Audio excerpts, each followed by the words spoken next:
Jason Medeiros has proven to all of us that he's super well-rounded. 2 out of 2 times, he has found himself on top of the podium at the CrossFit Games. That's a solid start to his CrossFit career. If he just continues to do what he does best, which is stay consistent, he's going to have a great weekend.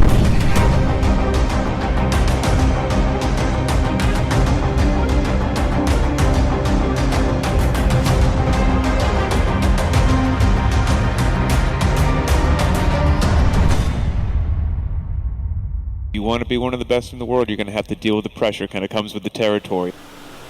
Yeah, I know. I definitely think there's pressure just from everybody, but it's not anything compared to the pressure I put on myself. I know the work that I put in. I know what I'm capable of, and that's all I got to focus on. Justin, why are we at Walmart?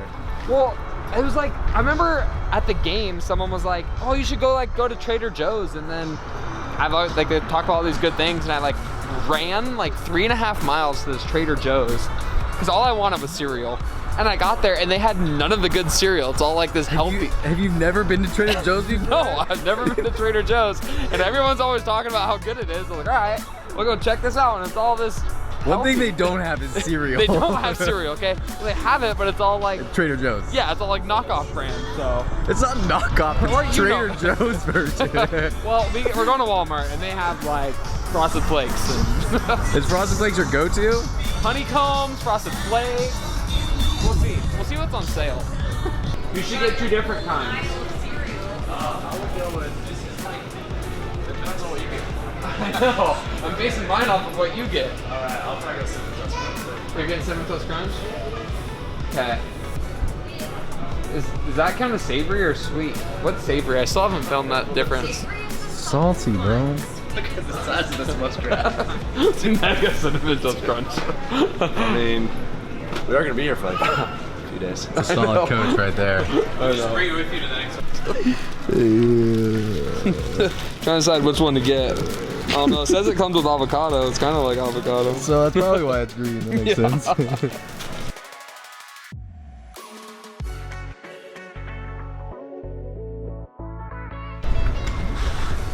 What are you waiting for? COVID test. Are you worried? No. Never worried. No, about anything? I know. But yeah, it should be good. They let me do it to myself, so I was kind of happy. No. I don't want someone else shoving something up my nose. Justin? Am I good? Yeah, you're good. Yeah. Yes, sir. Look at that. Oh yeah, bro. Official. That's right, bro. Go crazy on that. Yeah, let's go. You made it. I made it. How do you feel after the briefing?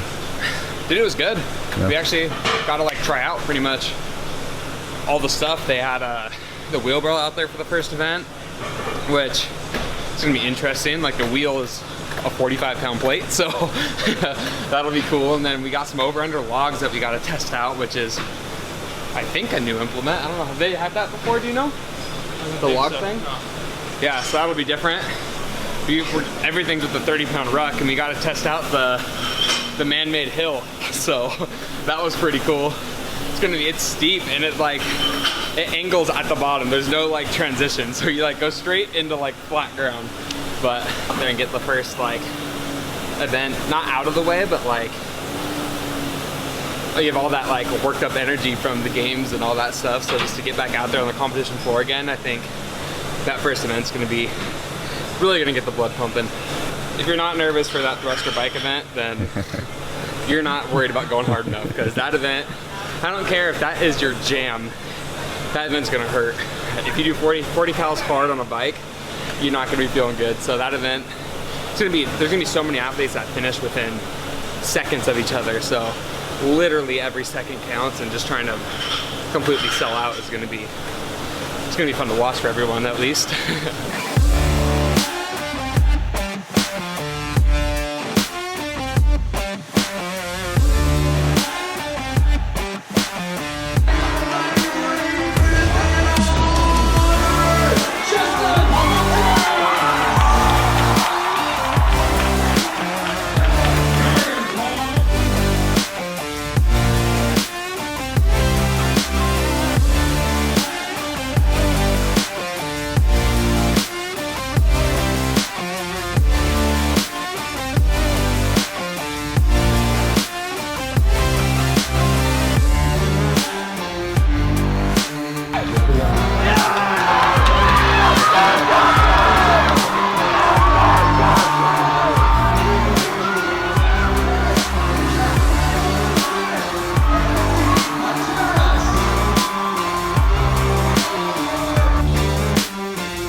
wiki, honey. I know. Bro. Oh. We were saying the same things. Like, it's so easy to sleep in a hotel room because it's so dark. I know, it just stays dark the whole time. Perfect timing, man. I was gonna wait till 9 to wake up. This cute lady. I'm all tucked in. Ugh. Mom come up here and do that for you? Yeah. No, Adam did that. You know. I know, huh? Oh. How's that sleep treating you? It was good. I couldn't fall asleep last night, though. Because your adrenaline was on freaking level 12. It was, dude. I was so jacked up last night. I had my 8 sleep mattress come for like the competition this weekend at Rogue. And I was going through and looking at like all my analytics. I was so jacked up every night, just like the adrenaline. I was taking pre-workout at like 6 at night, so I was looking how long it took me to fall asleep. And last night it took me 58 minutes to fall asleep, so quite a while. I was tossing and turning. So I was curious, my dad, he just got his 8 sleep mattress, so he's been like tracking all the stuff, and he was like going through, and I was talking to him and showing him all my analytics from the weekend. So he pulled up his. For me, 58 minutes to fall asleep. My dad, 4 minutes, with an average of 4 minutes to fall asleep. He has 100 in that category, so hopefully I take out of it. My score was a 7, and my dad was 100, so Champion. yeah, now we know who the real champ of sleep is. champ, yeah, the sleep champ, but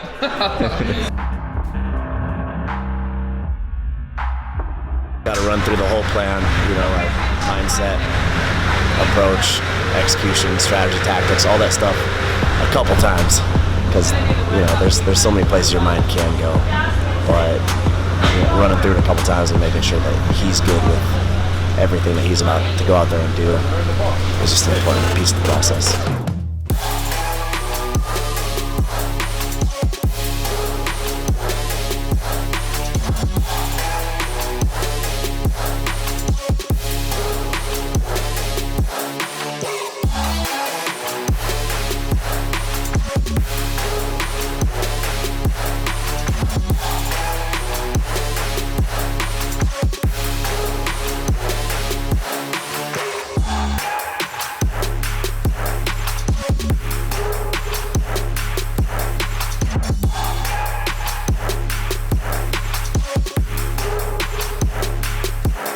Day 2 is in the books. I mean, it was really awesome. We had a great start on day 1, and there was a lot of events in day 2. I think pretty much 2 out of the 3 that made me real nervous. I mean, it's a lot of those things that we knew were weaknesses, and it's something that we've been hammering hard ever since after the games. Just kind of those like high output threshold workouts. So seeing those came up, you definitely get those butterflies in your stomach. You know you're better at them, but then actually going out there and like executing it and having top 3 finishes on both of them was awesome. Just like that big reassurance that like everything we've been doing has been working. I have an owie. Well, mostly because I like wore it, and then now I'm like, I can't like not wear it now, and everyone's gonna see this tiny scratch that I have on my arm and call me a wuss. I guess now it's on camera and everyone's gonna see anyways, but to my competitors think I tore my bicep, so that's you. I know, I got this little scratch. Yeah. 3, baby. You look good. I know, huh? I gotta bring up the best outfit Dude, for the last day. freaking white on white, bro. I know. Damn. I'm gonna get it all dirty. I'm surprised I haven't stained it yet.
Coming off the games, all that high volume, there was just lots of little aches and pains that had been going on. I took a month off after the games just thinking that a lot of that stuff was just gonna go away. Definitely, once I started to get back into training, I had my hip was bothering me a lot. I had some trouble getting into a deep squat and trying to find that stability at the bottom. And I kind of reached out to the Gowat team, and we found like a good protocol. All these stretches are in the Gowat app, but the month leading up to the Rogue Invitational, I did these stretches before every session, every time I squatted, and while I was at the Rogue Invitational, before every workout, I took 20 minutes, started my warm-up way earlier than anybody else, and just kind of went through this protocol, and every time it got my glutes firing, my hips warm, and everything feeling good leading into the workout. Complete game changer for me going into the competition weekend.